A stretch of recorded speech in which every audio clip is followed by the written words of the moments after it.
Hey guys, hope everything's going well. You could follow me on a few channels now. AIH Finance, where I do now my financial commentary. AIH Sports now, which is my main channel. I talk about sports cards and the economy, just to tie in those two things together. Now, yeah, some crazy things happened the other day in Russia, and I did not expect that, or in Ukraine. I did not expect this to go down. I thought this was just hype by the media to distract from the pandemic, and now the pandemic is over. I'm assuming that Biden and his administration, they're really happy that they could get away from the pandemic, but now we are on the edge of things getting really crazy. And I think in one of my older videos, maybe a couple years back, I got a text from John, and he told me that, hey, in one of your videos, you said that you voted for Trump because you didn't want the United States to be involved in any crazy military action or any war. And despite me not liking Donald Trump because of his big government spending and eventually Operation Warp Speed, I was not too thrilled about that and the effects of the jab. And I don't really talk about that here on this channel. But regardless, despite Donald Trump's flaws, one positive thing about Trump was he didn't want the whole world to melt down like this.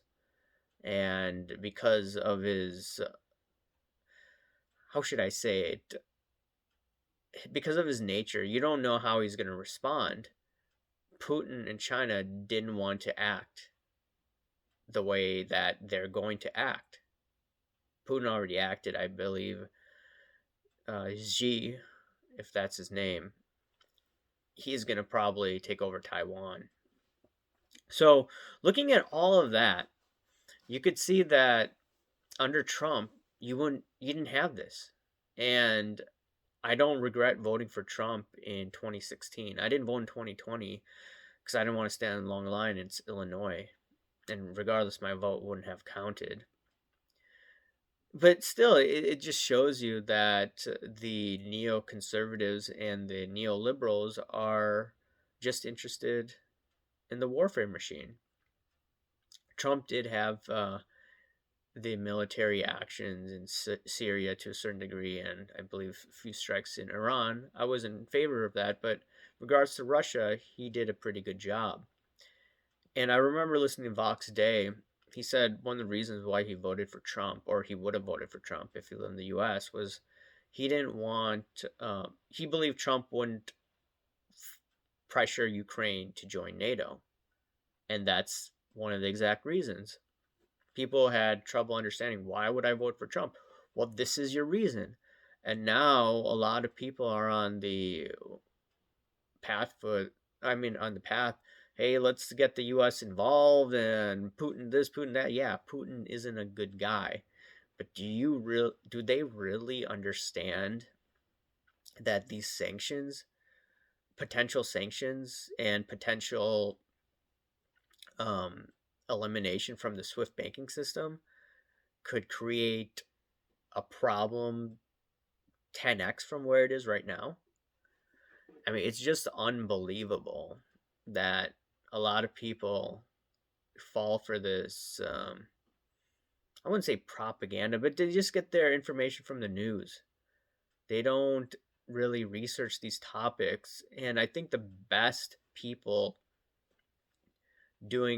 best people to listen to right now, or just a podcast here and there. Michael Savage had a good podcast. I listened to most of it yesterday on 225, and Dr. Shiva just had a good video on Europe, Ukraine, and Russia. Not Europe, but just Ukraine and the Russian situation. He just broke down, hey, this is what happened. Look at what happened in 2014. Remember, in 2014, Obama and the Democrats ran a CIA operation to try to take out the Russian friendly guy and then put in their own guy. And we know what happens with all of that. The US government has been funding Ukraine through with military weapons. So, I'm not saying Putin's a good guy. I want peace, but I mean, if you keep on doing these type of things, what do you expect? Anyways, yeah, just wanted to chime in a little bit about this. And now, in regards to precious metals and Bitcoin and all of that, and even interest rates, I do talk about this on my other channel. I want to look at closely the 10-year yield, and also I look at the TLT very closely. If the TLT rallies, I think it's going to happen after the first rate hike, it may be in March or April. I don't think we're going to get 6 rate hikes. I think we're going to get closer to 3.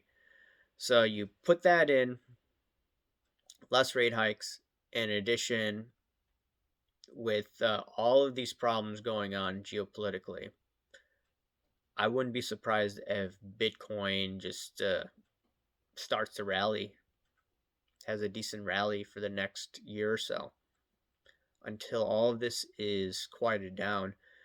Jeff Snyder, an economist at Alhambra Partners, I believe, he did some research on Bitcoin, and he said that it's tracking the 5-year Treasury inflation protected securities. Now, I don't have any Bitcoin. Actually, let me rephrase this. I trade like an ETF and in their options, so I don't have that much money in Bitcoin. I still remember the days of Mt. Gox and how it went bankrupt, so I don't really touch it.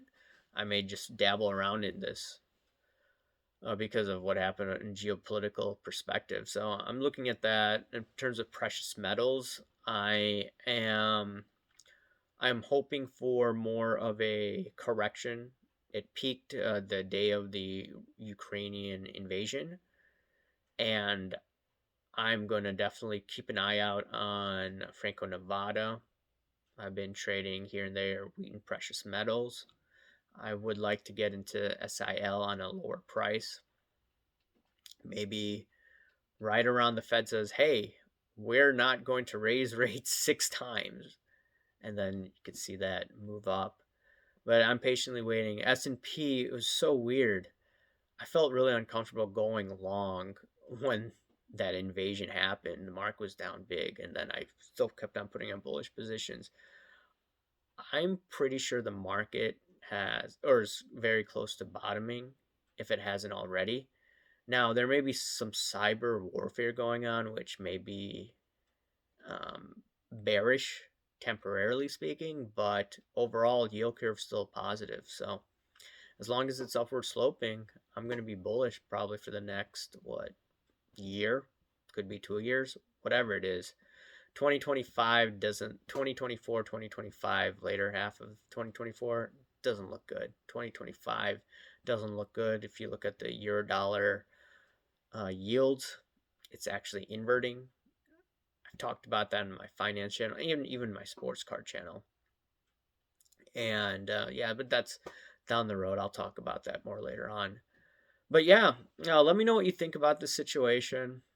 What do you think about what's going on geopolitically? Do you think that anything should be done? Do you think this will help Bitcoin? Do you think this will help gold? What do you think about the S&P? I'm curious to see what you have to say. And also, just follow me on AIH Finance. Just type that in on YouTube. I'll do more commentary there. But I did wanted to touch base on this topic. And I'll talk to you later, guys. Thanks. Bye.